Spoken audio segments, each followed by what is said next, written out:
Você sabe identificar os 5 tipos de sujeito? Vem comigo aprender rapidinho. Oiê! Bem-vindos a mais uma aula aqui do canal Português com Letícia. Eu sou a professora Letícia Góes e se você é novo por aqui, inscreva-se no canal, ative o sininho para não perder nadinha. Para a aula de hoje eu preparei uma revisão sobre tipos de sujeito. Então, se você está perto de uma prova de língua portuguesa e precisa revisar, relembrar alguns conceitos sobre sujeito, esta aula é para você.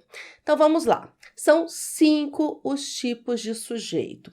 Lembrando que sujeito é o termo da oração sobre o qual se faz alguma afirmação, sobre o qual se diz algo. Vamos começar pelo sujeito mais simples, que é o sujeito simples. É o sujeito mais fácil de ser identificado na oração. O sujeito simples possui um único núcleo. Quando a gente fala de núcleo, a gente está falando da palavra mais importante do sujeito.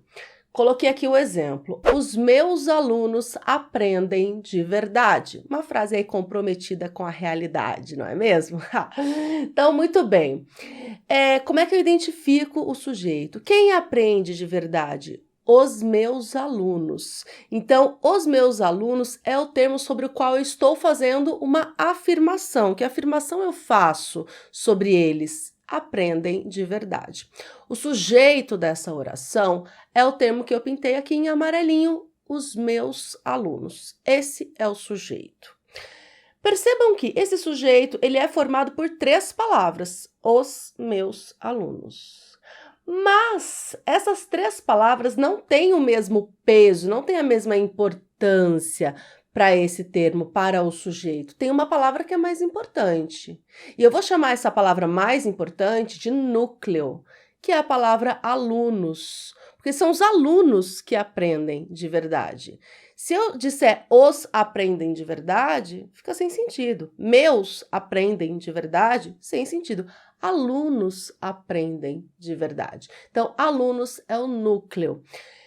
Eu tenho um único núcleo, sujeito simples, beleza? Então, qual é o sujeito? Os meus alunos. Qual é o núcleo do sujeito? Alunos. Vou classificar esse sujeito como sujeito simples. Tranquilo, né? Segundo tipo de sujeito é o sujeito composto. O sujeito composto, ele também aparece na oração, está explícito aí, consigo identificar. Só que ele tem mais de um núcleo, mais de uma palavra mais importante. Veja o exemplo. As crianças e os adolescentes participaram da brincadeira. Quem participou da brincadeira? As crianças e os adolescentes. Veja aqui, eu faço uma afirmação sobre esse termo, as crianças e os adolescentes. É o sujeito esse termo. Então, o sujeito ele é formado por todas essas palavras, as crianças e os adolescentes. Ele é formado por 5 palavras. Mas 2 palavras são mais importantes e elas são igualmente importantes. Crianças, adolescentes participaram da brincadeira. Então, esse sujeito é classificado como sujeito composto porque apresenta 2 núcleos, 2 palavras mais importantes. E se fosse as crianças, os adolescentes e os professores, também seria sujeito composto, e aí teria 3 núcleos, crianças, adolescentes e professores, certo? Sujeito composto está presente na oração, é facilmente identificável e tem mais de um núcleo, ok? Então, essa é a diferença entre sujeito simples e sujeito composto. Terceiro tipo de sujeito é o sujeito oculto, também conhecido como sujeito elíptico ou sujeito desinencial. Ele não aparece de forma explícita na oração, mas nós conseguimos identificá-lo pela terminação verbal, pela desinência verbal. Por isso ele é conhecido também como sujeito desinencial. Então a gente precisa achar o verbo. Olha para o verbo e o verbo vai dizer qual é o sujeito. Como assim, professora? Olha só esse exemplo. Depois do almoço, sinto sono. Primeiro, qual é o sujeito? Ah, o sujeito é depois do almoço, professora. Não, aluno gosta disso, gosta de pensar que a primeira palavra ali da oração é o sujeito. Não é, não é. Precisa sempre olhar para o verbo. É o verbo que conta pra gente qual é o sujeito. Então, aqui, olha para o verbo. Sinto. Quem sente sono depois do almoço? Eu. Só pode ser o pronome eu. Eu sinto sono depois do almoço. Então, eu olho para o verbo, aqui nós temos o verbo sentir, e ele está flexionado na primeira pessoa do singular, eu. Eu poderia encaixar o pronome eu aí. Então, eu chamo esse sujeito, esse tipo de sujeito oculto, porque ele existe e ele está oculto, está escondido aí. Ele não aparece de forma explícita na oração, mas eu consigo identificá-lo por meio da terminação verbal. Depois do almoço, sinto sono. Qual é o sujeito? Sujeito oculto, eu. Se fosse sentimos, depois do almoço, sentimos sono, seria sujeito oculto, nós, porque seria nós sentimos sono. Beleza? Então, esse é o terceiro tipo de sujeito oculto, elíptico ou desinencial, aquele que nós conseguimos identificar pela terminação do verbo, olhando para o verbo. Quarto tipo de sujeito é o sujeito indeterminado. O sujeito indeterminado também não está presente na oração e ele não pode ser identificado. Existem duas estruturas principais para o sujeito indeterminado. Então, aqui eu coloquei dois exemplos. Primeiro exemplo é com o verbo na terceira pessoa do plural. Qual é a terceira pessoa do plural? Eles. Então, veja. Quebraram o ventilador. Eu tô lá na sala de aula, chamo a professora. Professora, quebraram o ventilador. Veja aqui, quando eu digo quebraram o ventilador, eu não sei qual é o sujeito. Ou eu sei e não quero falar para a professora quem é que quebrou o ventilador. E aí eu faço essa estrutura que me apresenta um sujeito indeterminado.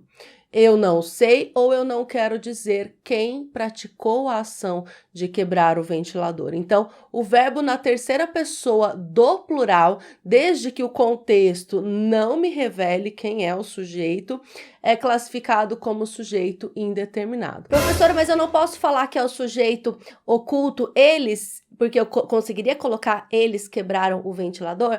Nesse caso, não posso classificar como sujeito oculto. Sujeito indeterminado. Se o eles não aparece aí, não aparece no contexto anteriormente, então eu não posso classificar como sujeito oculto.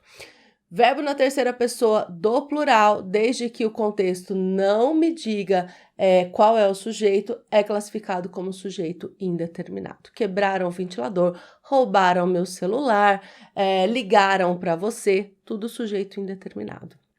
Outra estrutura clássica de sujeito indeterminado é com o verbo na terceira pessoa do singular, mais a partícula se, que é o índice de indeterminação do sujeito. Um exemplo. Aqui, come-se muito bem. Veja que o verbo come-se, eu tenho o verbo comer na terceira pessoa do singular, come, mais a partícula se, que nesse caso é o índice de indeterminação do sujeito. Quem come muito bem aqui? Não sei, qualquer pessoa que venha aqui vai comer bem. Não estou especificando, não estou determinando quem é esse sujeito. Então, come-se muito bem. Aqui nós temos também sujeito indeterminado. Duas principais estruturas de sujeito indeterminado. Verbo na terceira pessoa do plural e verbo na terceira pessoa do singular, mais o se. Quinto e último tipo de sujeito, sujeito inexistente ou oração sem sujeito. Sujeito inexistente ocorre com verbos impessoais. Os verbos impessoais expressam uma ação que não pode ser atribuída a nenhum ser, ou seja, ninguém praticou essa ação. Existe uma listinha de verbos impessoais e você precisa saber quais são os principais verbos impessoais. Eu coloquei aqui 4 exemplos de verbos impessoais E o primeiro deles é um verbo que expressa fenômeno da natureza, o verbo ventar. Então, na seguinte frase, ventou forte ontem, eu vou classificar esse sujeito como sujeito inexistente ou oração sem sujeito, porque o verbo ventar expressa um fenômeno da natureza.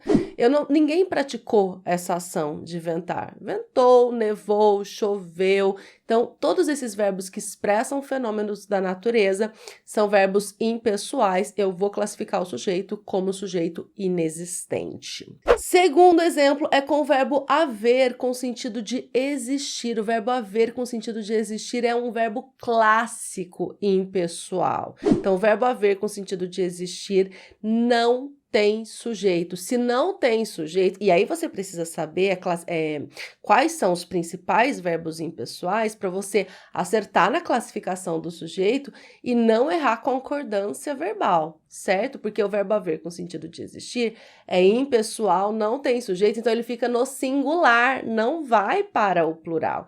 Havia obstáculos no caminho. Qual é o sujeito dessa oração? Sujeito inexistente ou oração sem sujeito. Olhei para o verbo haver, ele tem sentido de existir, sujeito inexistente, ok? Terceiro exemplo aqui eu coloquei com o verbo fazer, quando indica tempo decorrido. Então, isso significa que ele fica no singular e que não tem sujeito. Faz 5 anos que trabalho aqui. Perceba, aqui eu coloquei um período composto. Eu estou analisando o sujeito da oração faz 5 anos. Qual é o sujeito da oração faz 5 anos? Sujeito inexistente, porque eu tenho o verbo fazer com sentido de tempo passado, ele deve ficar no singular, sujeito inexistente. Mas a gente tem outra oração aqui, que trabalho aqui. Quem trabalha? Eu trabalho. O sujeito dessa outra oração, que trabalho aqui, é sujeito oculto, eu. Mas não foi por isso que eu coloquei esse exemplo. Esse exemplo a gente vai focar aqui no faz 5 anos. O sujeito dessa oração faz 5 anos é inexistente, ok? Muito bem. E o último exemplo com sujeito inexistente é um sujeito com o verbo ser na indicação de horas. Aqui é uma especificidade. O verbo ser indicando horas, ele vai para o plural, ele pode ir para o plural, mesmo sendo impessoal. Porque daí, nesse caso, ele vai concordar com o número de horas, mas é impessoal, tá? Isso significa que na oração são 2 horas, não há sujeito. Sujeito inexistente ou oração sem sujeito. Esses são os principais verbos impessoais, ou seja, que fazem com que a oração não tenha sujeito, com que o sujeito seja classificado como sujeito inexistente. Esta aula foi uma revisão sobre os 5 tipos de sujeito. É claro que esse assunto não se esgota nos pontos que eu levantei nesta aula, mas ela funciona muito bem para você que precisa retomar os conceitos rapidinho aí para fazer uma prova. E se você estuda para concurso público, precisa estudar de forma mais séria, eu convido você a conhecer a nossa plataforma de estudos portuguescomleticia.com.br e principalmente o nosso curso Português Completo, que é um curso de língua portuguesa desde os assuntos mais básicos até os mais avançados. Os conteúdos são colocados dentro do curso de maneira organizada, com muito material de apoio para você aprender tudo de verdade, de uma vez por todas. Eu espero que você tenha gostado desta aula, que tenha entendido tudinho. Até a próxima. Tchau, tchau!